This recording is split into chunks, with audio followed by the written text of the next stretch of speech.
buntag mga ka-Rich Mart. Ngabot na dayto ta dire sa among lugar no sa Dinagat Island no. So mao ni among dagat, napaka blue green.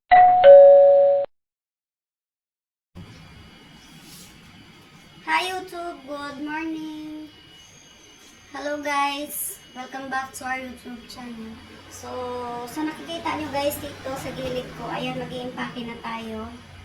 Kasi ito na yung ano namin, last din na namin dito sa boarding house. So, uwi na kami ng Dinagat Island. So, ayan guys, samahan nyo ako mag-impake at ayos lang tayo ng konti. Maglagay tayo ng kilay, lipstick. So, ayun guys.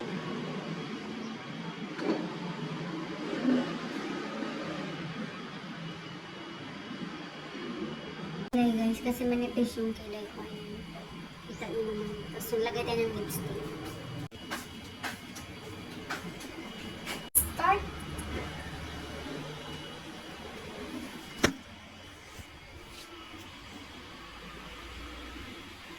Ayan, ganyan siya. Pag may mga ganyan, makikita siyang medyo busy-busy tayo. Ayan.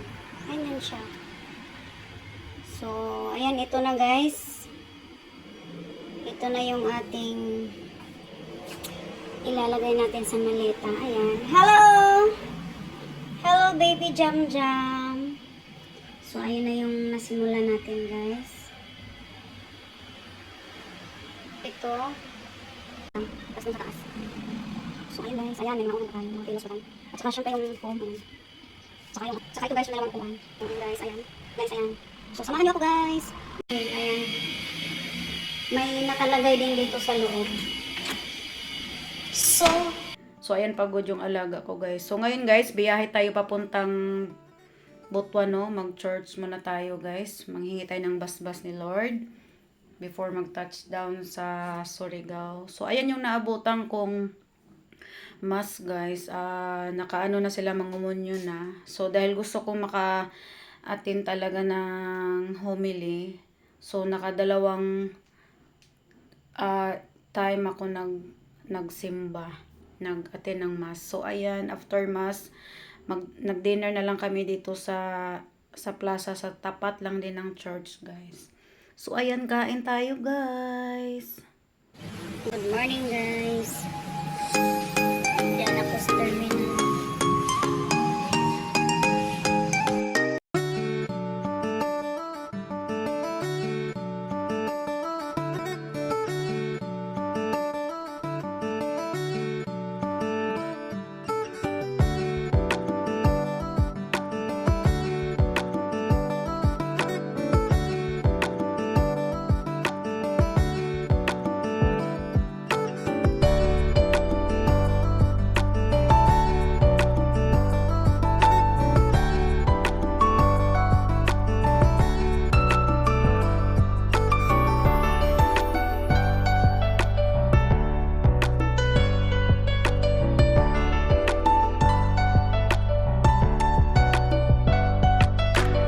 Kawawa naman yung alaga ko, guys. Pagod na pagod sa biyahe. Grabe, tulog na tulog, oh.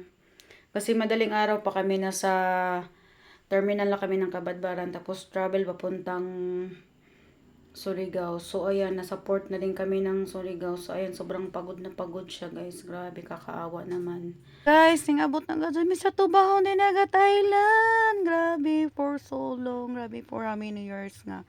Wala dyan ko'y uli-uli. Dire mo uli lang ko umubutar. Pero karon for God na gazod mi, guys. So, thank you Lord sa safe travel.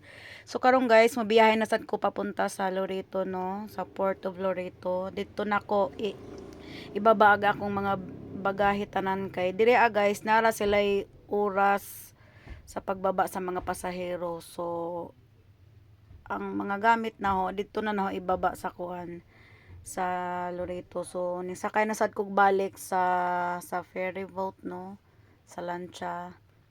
Dito na ko magbaba sa mga gamit sa Loreto.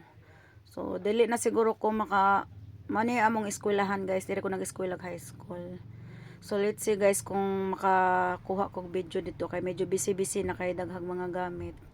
So, yun lang guys. I hope na nag-enjoy kayo guys for today's vlog. Thank you for watching guys. Don't forget to subscribe, like, share, and comments.